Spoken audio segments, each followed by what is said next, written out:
কক্সবাজারের উখিয়ার রত্নাপালং মাতব্বরপাড়া জামা মসজিদ কর্তৃক আয়োজিত ও এলাকাবাসীর যৌথ উদ্যোগে মরহুমদের ইসালের সওয়াব উপলক্ষে মাহে রমজানের তাৎপর্য শীর্ষক আলোচনা, ইফতার ও দোয়া মাহফিল অনুষ্ঠিত হয়েছে। শুক্রবার আসর নামাজের পরপরই মসজিদের সভাপতি জহিরুদ্দিনের সভাপতিত্বে ও অত্র মসজিদের খতিব শানে সাহাবা জাতীয় খতিব ফাউন্ডেশন উখিয়া উপজেলা শাখার সাংগঠনিক সম্পাদক হাফেজ মাওলানা রফিকুল্লাহর পরিচালনায় ইফতার ও দোয়া মাহফিল অনুষ্ঠিত হয়।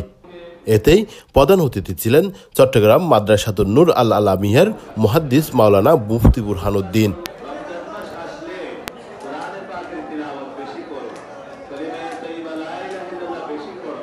ইস্তেগফার বেশি করো, জান্নাতের সওয়াল আল্লাহর কাছে বেশি করো, জাহান্নাম থেকে মুক্তির বাধার প্রার্থনা আল্লাহর কাছে করো। রাসূলুল্লাহ সাল্লাল্লাহু আলাইহি ওয়াসাল্লাম বলেন, রোজাদার হবে, মুসিবত থেকে রক্ষা করবে, গুনাহ থেকে রক্ষা করবে, জাহান্নাম থেকে রক্ষা করবে, যতক্ষণ পর্যন্ত কাল পেটে যাবে না, পেটে যাবে না। কাল নষ্ট হয়ে গেলে, পেটে গেলে তখন এটা আর জাহান্নাম থেকে রক্ষা করবে না, গুনাহ থেকে বাঁচাবে না, বিপদ থেকে মুক্ত করবে না। এজন্য আমরা রোজাকে রোজার মতো রাখার চেষ্টা করি। আল্লাহ রাসূল বলেন, রোজা রাখার পরে নিজের মুখকে গুনাহ থেকে হেফাজত করতে হবে, নিজের কানকে গুনাহ থেকে হেফাজত করতে হবে, নিজের চক্ষুকে গুনাহ থেকে হেফাজত করতে হবে, অঙ্গ প্রত্যঙ্গকে গুনাহ থেকে হেফাজত করতে হবে। এতেই প্রধান মেহমান শামলাপুর মুনতালিয়া দারুল কুরআন হাফিজিয়া মাদ্রাসার প্রতিষ্ঠাতা পরিচালক হাফেজ মাওলানা এজাহার বিন হুসাইন।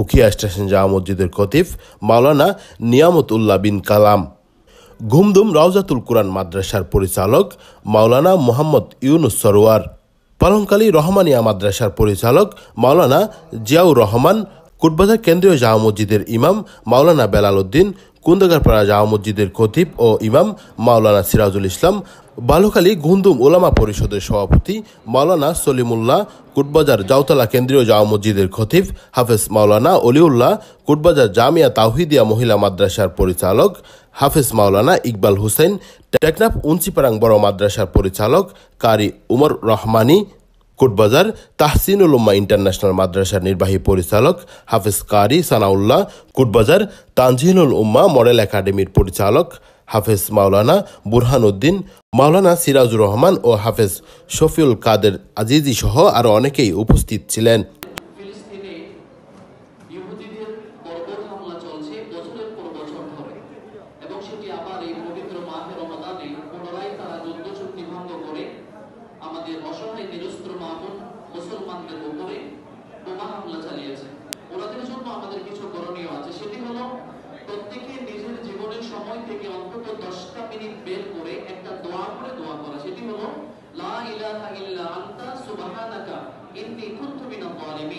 এই দোয়াটা যদি কেউ পড়ে তাহলে আল্লাহ তাআলা বলেন ফাস্তাজাবনা লাহু ফানাজ্জাইনাহু মিনাল গাম ওয়া কাযালিকা নুনজিল মুমিনিন।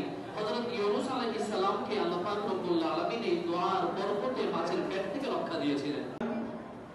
কানা লাহু মিসলু আজরিহি গায়রা আন্নাহু লা ইয়ানকুসু মিন আজরি সাইমি শাইআন।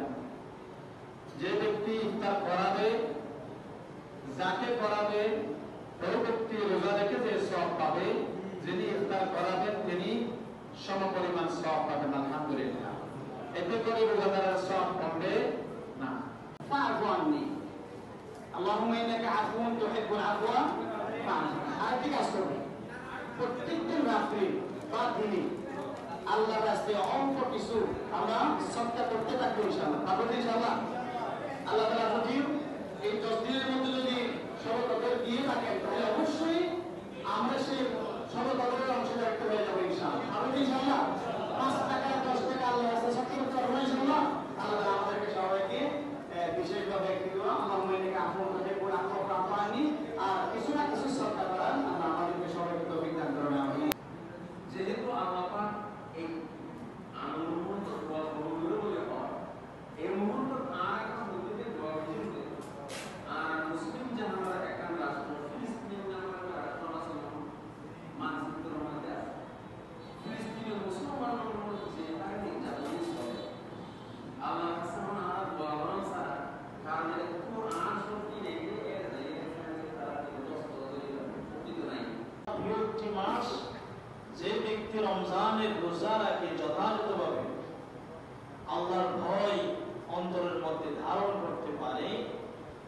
সুবহানাহু ওয়া তাআলা ওই ব্যক্তির রোজার বিনিময়ে তার সমস্ত গুনাহগুলো মাফ করে দেন। সুবহানাল্লাহ।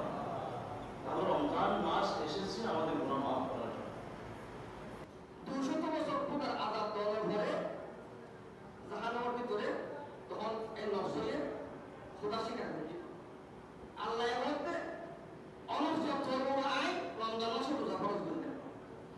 এই নফসে আমার ভিতরে আছে, এই নফস আল্লাহর স্বীকার না করে এবং নফস বিয়ারা বলতে হাসদ হিংসা তকাব্বুর রিয়া এজাতিহীন ইনরা মূল পালন করতে বলে রমজান মাসের রোজা রাখুন। আল্লাহ পাক করতে গেলে রমজান মাসের রোজা রাখি নফসের নরম করি তখন অর্জন করে তারপর আল্লাহ পাক করতে গেলে তৌফিক দান করুন। এই লাইলাতুল কদর রাত আমাদের সামনে সমাগত। আমরা বিশেষত 27 রমজান লাইলাতুল কদর পালন করে থাকি। আসলে এটা আমাদের সঠিক দিক নয়। আমাদের সঠিক দিক হচ্ছে এদের শেষ দশকের মধ্যে বেজুর রাত যেগুলো আছে এই রাতের মধ্যে আমাদের লাইলাতুল কদর অন্বেষণ করতে হবে। পরে স্থানীয় এলাকাবাসী ও ধর্মপ্রাণ মুসল্লিদের সাথে নিয়ে ইফতার আহারের মধ্য দিয়ে দোয়া ও ইফতার মাহফিল সম্পূর্ণ হয়। Cox TV news desk.